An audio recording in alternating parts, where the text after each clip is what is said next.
এরে বন্ধু, কি একটা যুগ আইলো, আমগো যুব সমাজ পুরোটাই নষ্ট হয়ে গেছে। কি কস তুই কেন বুঝি আমাদের যুব সমাজটা নষ্ট হয়ে গেছে? তাইলে হুন বন্ধু, কালকে বাসে করে বাড়িতে আইতে লইছিলাম, ওর হঠাৎ করে আর সামনে বসা হলো গা, পাশে বসা এক মহিলারে কইতেছে হাই সেক্সি, হ্যালো সেক্সি। এটা কোনো কথা হইলো?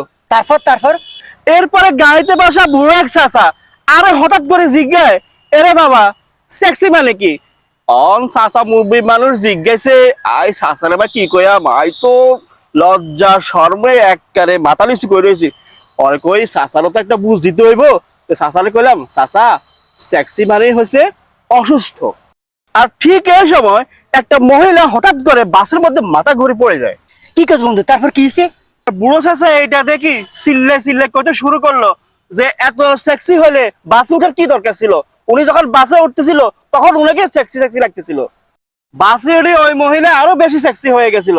বাসে উঠে মহিলারা এরকম না সেক্সি হয়ে যায় আর অন্য মানুষের বিপদে ফেলা যায়। zile zile zile